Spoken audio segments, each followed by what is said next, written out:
foi apenas mais um roubo qualquer. Isso era obra de alguém que sabia o que estava fazendo. Já estávamos nervosos em relação aos 2 primeiros. E aí recebemos a notícia do terceiro. Levou um tiro atrás da cabeça, que, como vocês sabem, é sinal de que a vítima foi executada. Eu vi na hora que ele apontava uma arma para a cabeça dela. E, de repente, tudo congelou. Ele disse: quero que saiba que eu matei a sua família.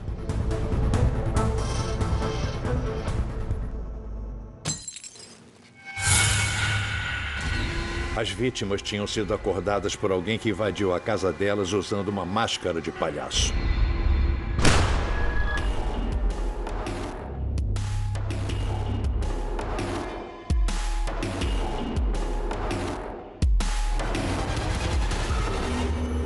Frios e calculistas.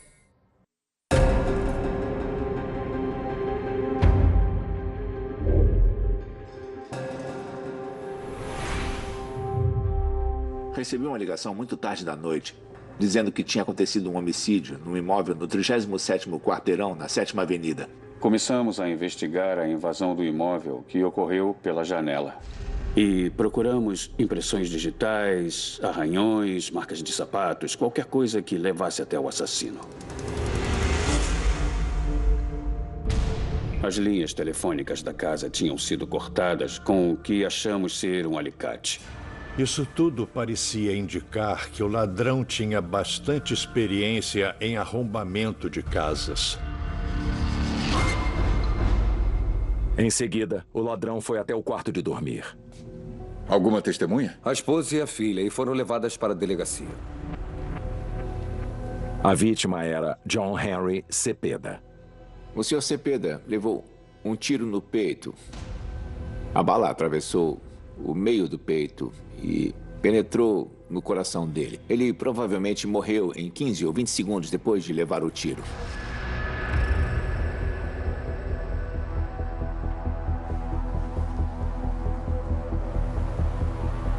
Olha isso. Parece uma 380. Uma 380 é uma arma muito comum. As pessoas podem comprar uma em quase qualquer loja que venda armas. Mas já tínhamos um ponto de partida porque sabíamos o tipo de arma usada no homicídio do Sr. Cepeda.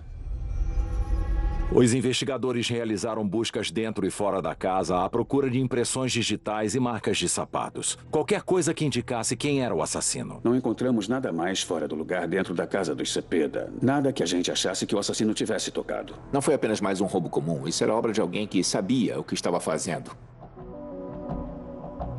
John Henry Cepeda e a esposa, Elizabeth, moravam na cidade de Port Arthur, no leste do Texas, quase a vida inteira. Eram do tipo que as pessoas gostam de ter como vizinhos, sabe? Eram calmos. John trabalhava meio expediente, por isso estava sempre em casa. A filha do casal estava sempre lá. A gente sabia que a família vivia ali naquela casa. O Sr. Cepeda era aposentado de uma refinaria de petróleo e eu acho que quando morreu ele tinha um trabalho temporário numa madeireira. Era um cara simples que morava naquele bairro. Embora o casal fosse discreto, as pessoas da comunidade gostavam deles. O Sr. Cepeda era um cara super simples e legal, que já tinha uma certa idade, que ainda trabalhava duro para pagar as contas da família e acabou sendo vítima desse crime horrível. A polícia falou com a esposa e a filha do Sr. Cepeda, que estavam em casa na hora do assassinato. A senhora Cepeda, a gente sabe que quando isso aconteceu, ela ficou desesperada. É a pior coisa que pode acontecer com qualquer pessoa. Mas ela era uma mulher muito forte. Eu estava dormindo quando alguma coisa me acordou. Enquanto ele tentava roubar a bolsa dela, ele fez um ruído e a senhora Cepeda acordou. Ela acordou num pesadelo muito real. Ele estava usando uma máscara. Uma máscara branca de Halloween. Eu já era policial há alguns anos e nunca tinha trabalhado num caso em que a pessoa tinha disfarçado a identidade. Em roubos armados, sim, mas um ladrão que entra no meio da noite, nunca. A filha, Jessica, ela já era muito quieta. Não conseguiu dizer muita coisa. Tinha mais alguém na casa? Sim, eu acho que sim. Ela achava que, na verdade, havia 2 pessoas dentro da casa naquela noite. Ela só conseguiu nos descrever uma pessoa, aquela que usava máscara. A outra pessoa era desconhecida. Uma coisa estava clara. O assassino ou os assassinos não tinham saído de mãos vazias. A calça comprida do Sr. Cepeda, que continha a carteira dele, foi levada e acredito que a carteira da filha e algumas joias também foram levadas. Um dos itens que foi levado, conforme descreveu a Sra. Cepeda, foi uma moeda grande a que ela se referia como um token do Hotel Hilton em Las Vegas. O ladrão não acertou na Mega Sena quando roubou a casa da família Cepeda. A polícia vasculhou a cidade de Port Arthur em busca de alguém com informação sobre o assassinato do Sr. Cepeda. A delegacia de Port Arthur usou todos os recursos possíveis e enviou muitos policiais para a comunidade e os bairros para entrevistar testemunhas. Quando a gente conhece a pessoa, quando acontece do outro lado da nossa rua, a gente se dá conta de que poderia ter sido a nossa casa em vez da outra casa. A gente se sente muito mais inseguro. O que aconteceu? Ele perguntou se a gente viu alguma coisa fora do normal ontem à noite. Vai lá, conta ele. Eles tinham ido para o outro estado, a Louisiana, jogar no cassino, e quando voltaram para casa já eram 3 da manhã. O meu marido entrou e eu fiquei sozinha na varanda. Foi quando eu vi ele. Quando ela ia entrar em casa, ela viu alguém no jardim, debaixo de uma luz. E ela viu a pessoa se abaixar para fazer alguma coisa. De início não conseguiu dizer o que era. Ela relatou à polícia que um homem negro montou numa bicicleta e fugiu da casa. Era estranho ver alguém na vizinhança àquela hora, às 3 horas da manhã. Se ele não estivesse entregando jornais, eu teria parado para ver o que ele estava fazendo na minha rua àquela hora da manhã. Pode mostrar onde ele estava? Eu vou mostrar para o senhor. Ele estava naquela área ali. Ok.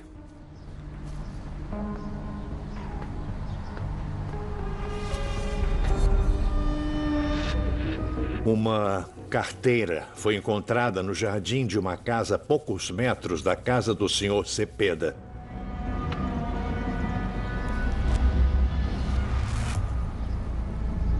Eu preciso de uma perícia perto da cena do crime. Nós fomos até o local e encontramos a carteira. E acabou que a carteira pertencia ao Sr. Cepeda. A carteira não tinha dinheiro, mas os cartões de crédito ainda estavam dentro. O tempo estava passando e os investigadores tentavam encontrar pistas do assassino. Os policiais da delegacia e os investigadores envolvidos no caso pediram o uso de cães farejadores. Os cães os levaram até uma coisa que pode ser a peça-chave das provas. Nós vimos uma bicicleta e achamos que talvez essa bicicleta pudesse estar ligada ao assassinato de John Henry Cepeda, porque ela estava bem no meio da área onde a carteira foi encontrada, na mesma rua. O cão os levou até a bicicleta em frente a uma casa. E quando eles chegaram, os investigadores descobriram o que podia ser a primeira pista sólida. Os moradores da casa eram 2 irmãos, Chance e Adam Langley. Eles estiveram envolvidos em outros roubos e uso de drogas e tinham sido acusados de vender drogas, não apenas os irmãos Langley, mas os amigos deles também. Gostaria de fazer umas perguntas sobre seus vizinhos, os Langleys. Eles são encrenca. Ponto. A polícia investigou os irmãos Langley e descobriu que eles eram líderes de uma pequena gangue de malfeitores. Quando começaram a falar uns com os outros, muitas pessoas que moravam no bairro ficaram desconfiadas dessa gangue que supostamente estaria cometendo roubos na área. Várias testemunhas afirmavam que os irmãos Langley, Adam e Chance estariam envolvidos nesse caso em especial. Os investigadores reuniram os irmãos Langley e alguns dos membros da gangue. Olha, cara, eu não tive nada a ver com aquilo. Mas talvez eu saiba quem teve. Quando começamos a reunir essas pessoas e trazê-las para a delegacia para falar sobre o caso, imediatamente elas começaram a apontar culpados. Eu vou ser franco com você, Antônio. Seus amigos nos contaram que você está envolvido. Olha, cara, eu estive na casa, mas eu não entrei, cara. Todos os que nós interrogamos, eles só diziam que tinham fumado maconha. Eles estavam doidões e não se lembravam de todos os detalhes. Eles dirigiram o carro, mas os outros membros da gangue aqui entraram na casa. De jeito nenhum, eu não entrei naquela casa. Eu não. E foi assim, o tempo inteiro. Todos eles admitiam que estavam envolvidos, mas ninguém tinha a coragem de dizer que tinha entrado na casa ou que tinha puxado o gatilho. Mas então um dos irmãos, Chance Langley, começou a se desesperar. Quer fazer um teste no detector de mentiras? Pode limpar seu nome. Ok. Por que não? Ele deu várias declarações contraditórias. Quando ele fez o teste no polígrafo, ele não passou. O teste no polígrafo que ele falhou e as declarações incriminatórias foram o suficiente para prender os 3 homens em questão. Naquele momento, dissemos a Port Arthur para ir em frente e acusá-los de assassinato. No final das contas, foi porque eles começaram a admitir isso e aquilo, e a apontar os culpados e a admitir certa culpa e envolvimento. Por isso, eles foram acusados e presos por assassinato. A polícia prendeu os irmãos Langley, Adam e Chance, e outro suspeito membro da gangue, Antonio Jones. Chance Langley disse: "Eu não tenho nada a ver com isso, vocês estão errados, eu vou processar todos vocês. Todo mundo vai se arrepender de ter feito isso e mais assassinatos vão acontecer."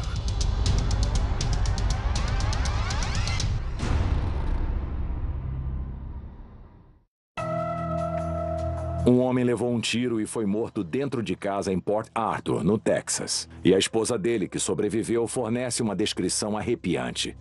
A senhora Cepeda relatou ter visto um indivíduo usando uma máscara de palhaço. Se você acordar no meio da noite e vir um homem em pé ao lado da sua cama usando uma máscara, isso já basta para você morrer de um infarto. Enquanto a polícia procurava o assassino, a comunidade começava a entrar em pânico diante da ideia de que o palhaço assassino podia atacar de novo. Nessa comunidade, havia poucos ladrões de verdade que estariam dispostos a entrar numa casa e roubar com os moradores presentes. E entre aqueles que fazem isso, alguns acham excitante poder entrar numa casa e andar dentro dela enquanto os moradores estão dormindo extremamente vulneráveis. Então, a polícia prendeu 3 ladrões conhecidos e os acusou de assassinato. Todos os 3 admitiram algum envolvimento no assassinato do Sr. Cepeda, mas nenhum deles admite que puxou o gatilho. A notícia da prisão dos 3 se espalhou pela cidade rapidamente. Eu me lembro de ouvir dizer que os irmãos Langley tinham sido presos pelo assassinato e isso foi um grande alívio para a gente. Qualquer pessoa presa naquele momento teria sido um alívio para todos. A gente sentia um pouco de paz durante um tempinho, pelo menos, porque a gente não conseguia dormir à noite porque não sabia quem era o culpado. Apesar das prisões, os membros da gangue se diziam inocentes. Eles foram trancafiados enquanto se preparavam para o julgamento.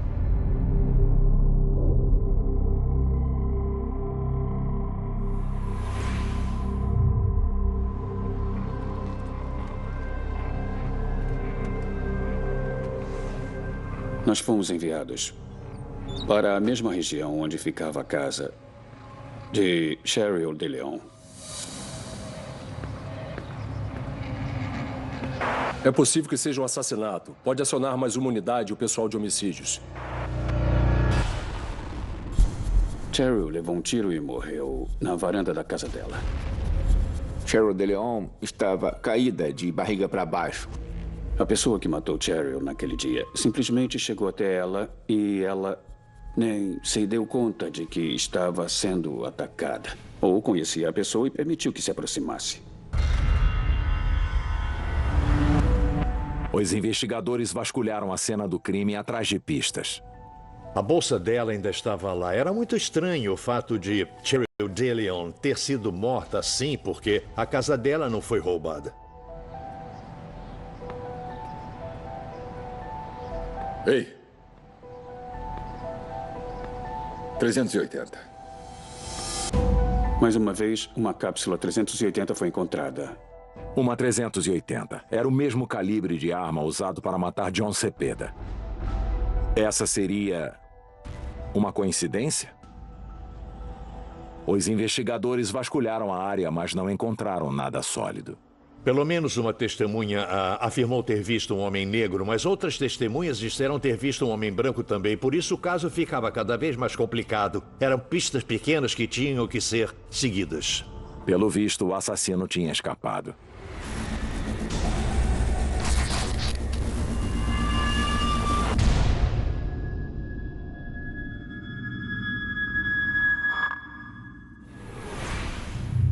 Cheryl de Leon era uma mulher que todos os policiais de Port Arthur conheciam. Ela trabalhava num restaurante local chamado Love's Restaurant. Sabe que os policiais gostam de refeições com desconto. Bom, Cheryl era a caixa, então todo mundo conhecia a Cheryl. Ela trabalhava lá há anos e era uma pessoa tranquila. Todo mundo, no trabalho e em casa, gostava muito de Cheryl de Leon. Ela era solteira e morava sozinha. Quando as pessoas a conheciam pela primeira vez, ela podia parecer um pouco rude, mas quanto mais as pessoas a conheciam, mais gostavam dela e se tornava membro da família. Como uma cápsula de bala calibre 380 tinha sido encontrada nas cenas dos crimes de John Cepeda e Cheryl de Leon, investigadores compararam os dois homicídios.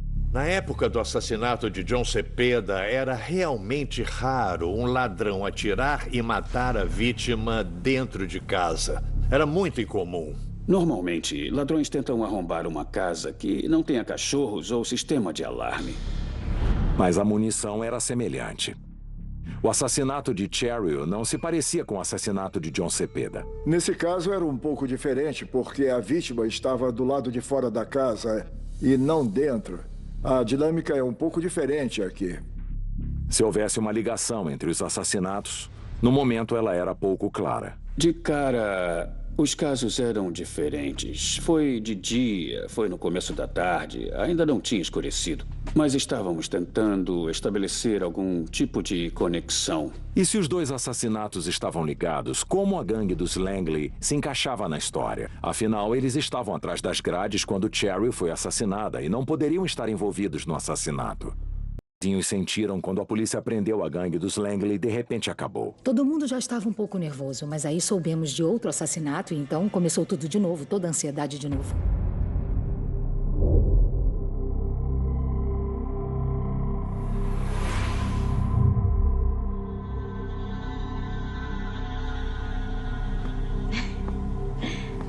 Sim, eles estão dormindo. Finalmente. Eu sei, eu sei.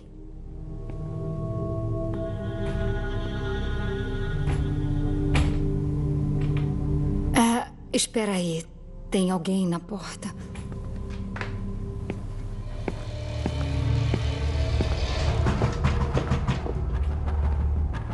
Alguém chegou e começou a bater na porta, tentando entrar. Ela conseguia ouvir a maçaneta da porta balançando e alguém empurrando a porta pelo lado de fora, tentando forçar a entrada.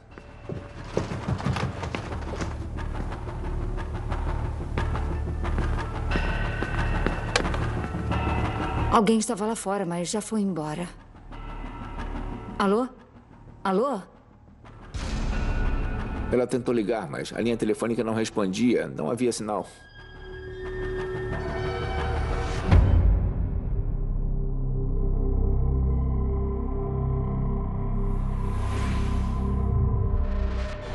Os policiais estavam apenas passando, fazendo um patrulhamento de rotina, por conta do recente assassinato de John Henry Cepeda. Polícia! Parem, por favor! Ela viu a polícia passando na rua e saiu correndo e fez sinal para um dos policiais e contou o que tinha acontecido. A mulher contou à polícia uma história arrepiante. Eu estava no telefone e ouvi um barulho lá fora. Aí o telefone ficou mudo. Ele tentou arrombar a casa. Ela pegou as crianças e tentou sair pela porta dos fundos. Ela tentou acender a luz, mas a pessoa tinha retirado a lâmpada de segurança da varanda.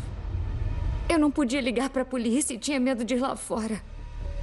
Ele ficava tentando entrar. Alguém ficava indo e voltando da porta da frente para a porta dos fundos e batia nas portas e gritava com ela. Ela tentou se virar como pôde durante o resto da noite. Você conseguiu vê-lo? Não. Ele disse que ia me matar. E eu aguentei firme a noite toda. Ela se sentou no chão da cozinha com os dois filhos pequenos e uma faca de carne. E ela ficou lá a noite inteira, até o dia seguinte, quando ela viu o carro da polícia passar bem devagar na rua. Pessoal, vocês têm que ver uma coisa. A gente estava na casa dessa mulher investigando para descobrir o que tinha acontecido. Aí, um dos policiais olhou para o outro lado da rua e viu uma cadeira de jardim encostada contra a lateral da casa e uma janela aberta. A polícia desconfiou que, depois de bater numa porta que não abria, o suposto invasor simplesmente mudou de alvo e atravessou a rua. A gente tem que entrar. É a polícia! Abra a porta! Abra! A dos fundos está trancada. Sabíamos que era um problema. Tentamos entrar pela porta da frente e pela dos fundos, mas estavam trancadas. Sem conseguir entrar na casa ou acordar alguém que talvez estivesse lá dentro, os investigadores pensam num plano arriscado. Depois que entrar, vamos pela frente. O policial que nos acompanhava entrou pela janela.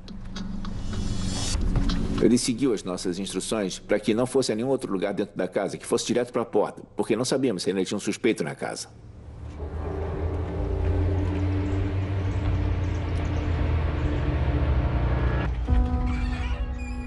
Esse policial abriu a porta para nós e nós entramos.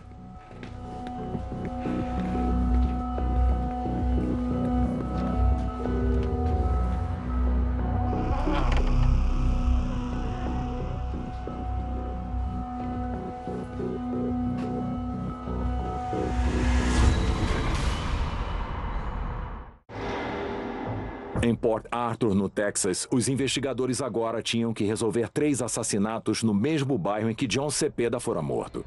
A vítima era Etta Mae Stallings, de 87 anos.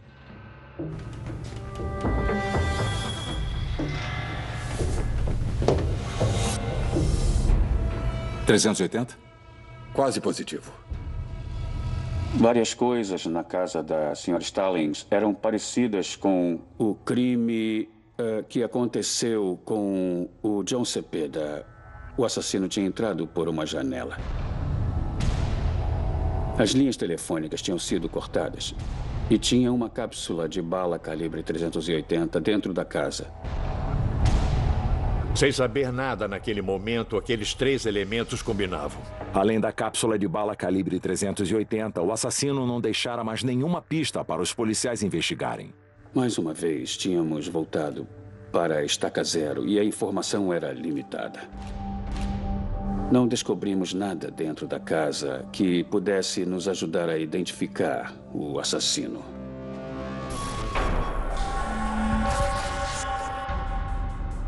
Quando a notícia de mais um assassinato chegou às ruas, o medo voltou com força. Alguns moradores estavam apavorados, alguns ficavam sentados na entrada de casa armados com rifles, com pistolas, ficavam a noite toda em cadeiras de jardim porque queriam proteger suas casas. Alguns vizinhos compraram armas, até mesmo quem nunca tinha comprado uma arma antes. Formamos um grupo de vigilantes do bairro para a gente se revezar e vigiar o bairro. Algumas pessoas passavam de carro pelo bairro para checar as casas. A gente examinava entradas e ruelas e passava bem devagar para ver se tinha algo fora do normal acontecendo. Quando muita gente fica nervosa, acidentes podem acontecer e aí nós ficamos preocupados com os moradores de Port Arthur. Quando o resultado do exame de balística voltou, ele confirmou o que os investigadores descobriram na cena do crime. Etta Mae Stallings tinha sido morta com uma bala calibre 380. Mas havia um porém. O laboratório disse que as balas eram semelhantes, mas não a ponto de poder afirmar que elas foram disparadas da mesma arma. Os resultados do exame de balística não eram claros. E nem o caso. A gente não sabia ao certo se era o mesmo assassino, mas a gente tinha que considerar essa possibilidade também. Será que o palhaço assassino de Port Arthur tinha matado mais uma vítima? E se o assassino estava por trás de todas essas mortes, como ficava a situação dos homens presos? Eles estavam na cadeia quando Etta Mae Stallings e Sharon DeLeon foram assassinadas e não podiam estar envolvidos. Será que a polícia tinha prendido os homens errados?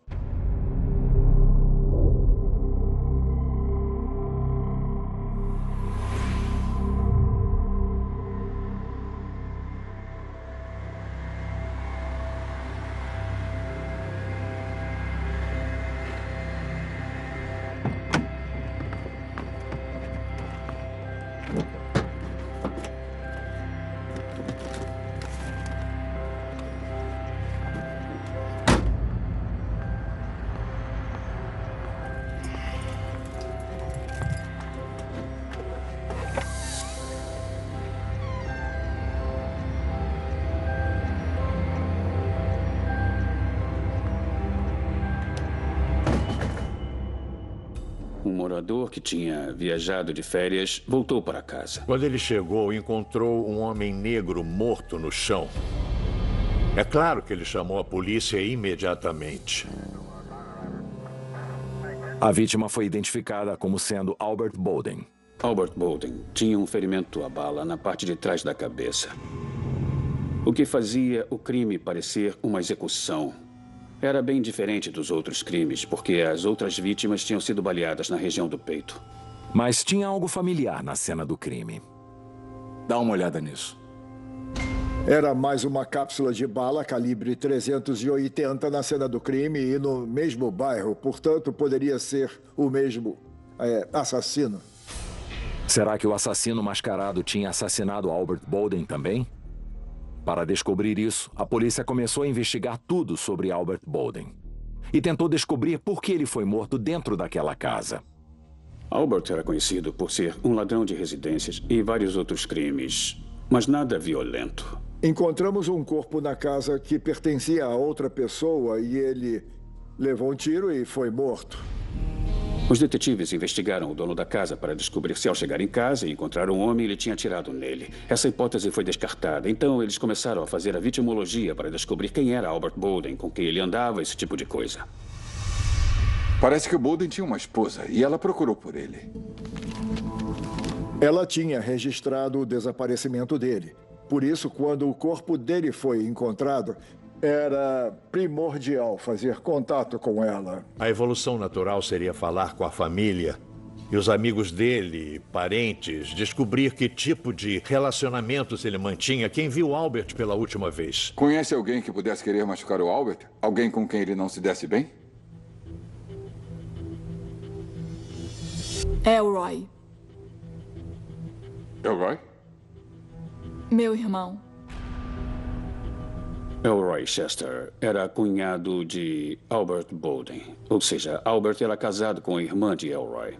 De acordo com a esposa de Bowden, o marido dela e o irmão Elroy nunca tinham se dado bem.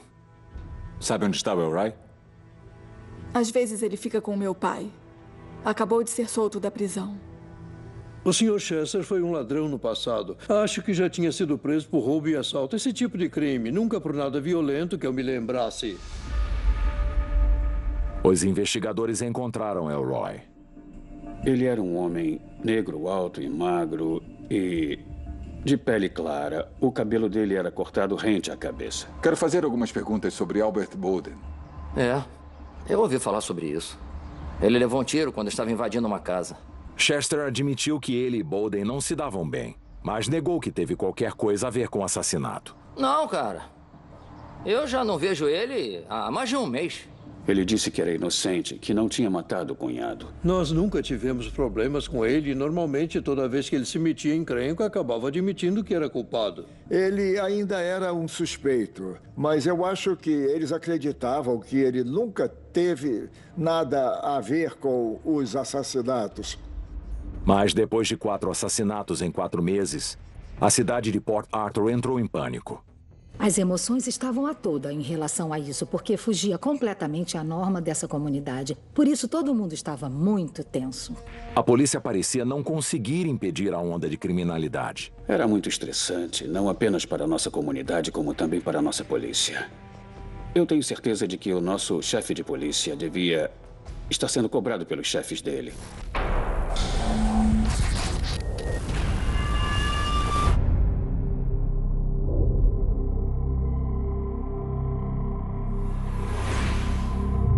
A chamada original chegou como sendo de tiros dentro de uma casa. Alguém teria atirado em outra pessoa. Mas quando chegou, a polícia descobriu que os tiros eram apenas o começo da carnificina e do caos. A gente só ouvia os gemidos do meu tio e uns ruídos horríveis que eu nunca tinha ouvido em minha vida. E espero nunca mais ouvir de novo. Uma onda de crimes que já durava meses em Port Arthur, Texas, acabou de crescer. Uma pessoa foi vítima de um atirador numa casa não muito longe de onde John Cepeda foi assassinado. Quando chega ao local, a polícia encontra alguém que conhece bem, o bombeiro Billy Ryman, de 38 anos, agarrando-se à vida por um fio. Billy Ryman era um bombeiro que todos conheciam. Ele era muito respeitado por todos os colegas do Corpo de Bombeiros. Ele era amigo de todos. Mas o ataque de Ryman foi apenas parte do que aconteceu naquela casa. Na delegacia, a sobrinha de Ryman contou à polícia que o intruso também atacou ela e sua irmã, Erin, barbaramente. Sem pressa. Tudo começou quando o namorado de Claire deixou-a em casa. Eu disse a ele para esperar no carro e que eu piscaria as luzes quando entrasse em casa. Ok. Cheguei na porta que ficava na lateral da casa, onde às vezes venta. Por isso ela é coberta e escura. Claire viu a irmã dela, Erin, esperando por ela. Erin estava na porta, mas com o olhar longe. Foi então que eu vi ele. Eu vi a luz entrando pela janela dos fundos da cozinha e ela refletia na mão dele. Ele apontava uma coisa para a cabeça dela. Imediatamente, eu vi que era uma arma. E, de repente, tudo acabou congelando. Enquanto isso, o namorado de Claire ainda estava do lado de fora da casa, dentro do carro. Não demorou. E o meu namorado chegou na porta. Porque eu não pisquei as luzes. Ele olhou para mim e perguntou: está tudo bem? Você está bem? O que aconteceu? Foi quando ouvi o cara atrás de mim dizer: manda ele entrar. E ele entrou. O atirador juntou Claire, o namorado dela, e a irmã de Claire, Erin. Nesse momento, havia 3 adolescentes na casa. Ele separou os 3 e depois mandou que todos tirassem a roupa. Ele tapou os olhos das meninas com fita. No caso do rapaz, ele amarrou os punhos e os tornozelos dele e colocou dentro do armário. Em seguida, ele estuprou as meninas. Eu me sentia como um robô. Eu passei para a polícia toda a informação que eu tinha armazenado na minha cabeça ao mesmo tempo em que tentava não reviver o momento.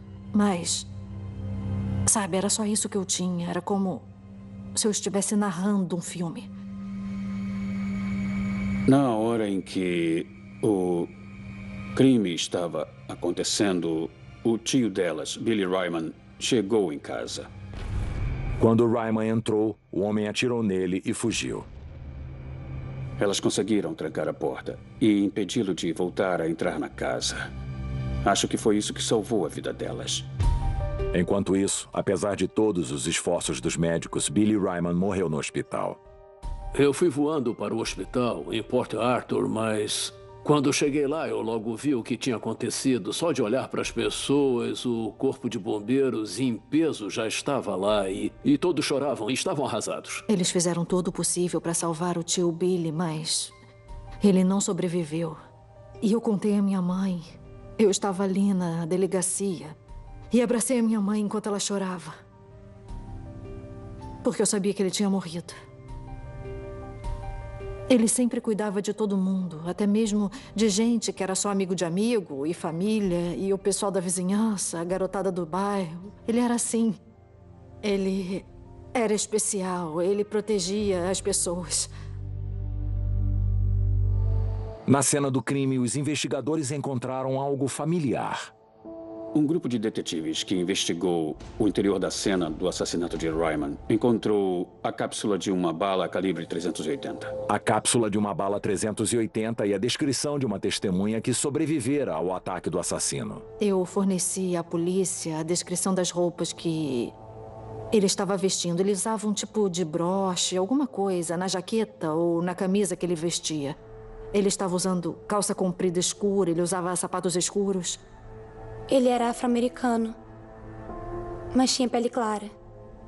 Era alto e magro, com a cabeça raspada. Um dia depois do assassinato de Billy Ryman, Os detetives se reuniram. Todos concordaram que a descrição geral fornecida pelas meninas batia com uma pessoa que eles conheciam bem. O bombeiro Billy Ryman foi morto e as suas sobrinhas foram sexualmente atacadas pelo assassino.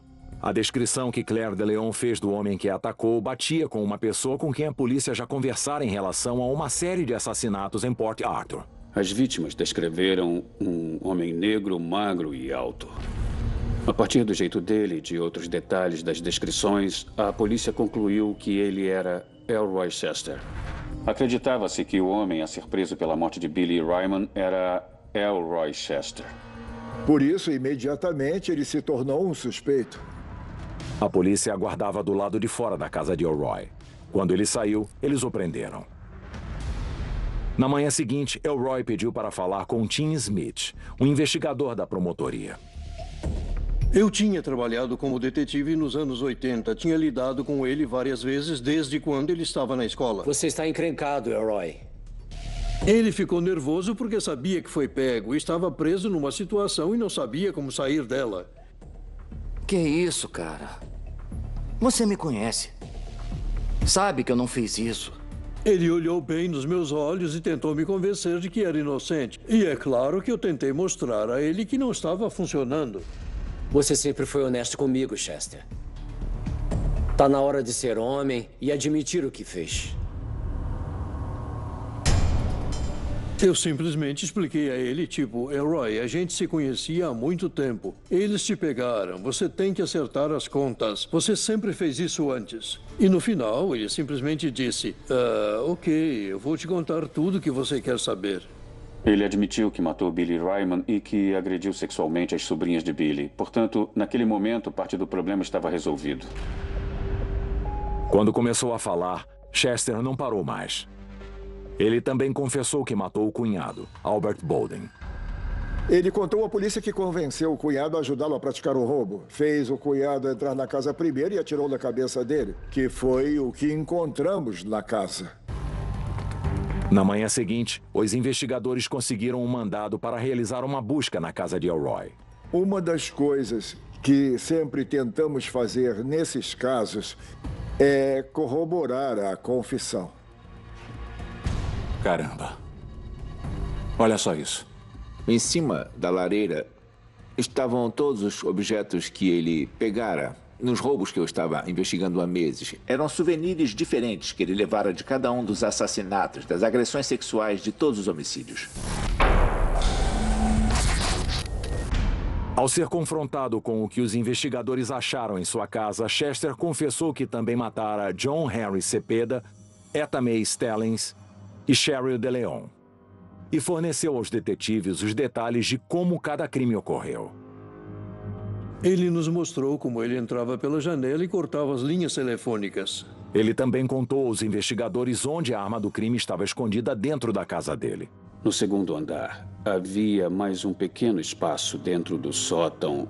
Era justamente naquela área que ele disse que tinha escondido a arma do crime e, de fato, ela estava lá, naquele pequeno espaço dentro do sótão. Porque o laboratório de balística não tinha conseguido confirmar que a mesma arma tinha sido usada em todos os homicídios em Port Arthur. Chester também explicou isso. Acho que através dos contatos no presídio, ele aprendeu que a pessoa pode arranhar o cano da arma com alguma coisa como um cabide de roupa. Então ele pegou um cabide e arranhou o lado de dentro do cano da arma para atrapalhar o resultado dos exames do laboratório de balística. E quanto à estranha máscara de palhaço? Chester admitiu que era simplesmente para esconder a identidade dele. Eles sempre tiveram cuidado de usar uma máscara de palhaço em outros roubos. Elroy Chester era muito esperto e ardiloso na hora de cometer os crimes. Ele se orgulhava do que fez. E, finalmente, Elroy Chester deu aos investigadores a última peça que faltava do quebra-cabeças, o motivo. Foi muito bizarro. Nos meus 35 anos de polícia, eu nunca tinha visto um caso como aquele. A motivação era puramente racial. Ele odiava todas as pessoas brancas e hispânicas e resolveu matar o maior número que pudesse. Ele confessou isso no julgamento e admitiu tudo. Com a confissão de Elroy Chester e as provas que confirmavam as palavras dele, os membros da gangue dos Langley foram soltos. Assim que nós indiciamos Elroy Chester, nós soltamos os indivíduos que tinham sido acusados da morte do Sr. Cepeda e logo depois Elroy Chester foi acusado dos assassinatos que confessou.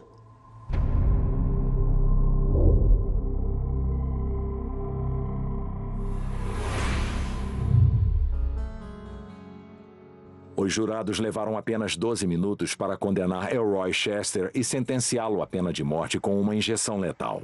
Ele se mostrou totalmente relaxado durante o processo. Parecia até que estava gostando. Ele gostava de ser o centro das atenções. Ele queria a pena de morte. Ele não queria voltar para a prisão. Ele me contou que a vida dele lá na prisão era horrível e ele detestava todo mundo. Ele não queria voltar. Mas levou mais de 15 anos até que o desejo dele se realizasse. Em 12 de junho de 2013, Elroy Chester foi executado na câmara de morte da prisão de Huntsville, no Texas. As famílias de algumas de suas vítimas, além de um grupo de bombeiros e o chefe da polícia, estavam lá. Eu e Erin, nós fomos... Erin...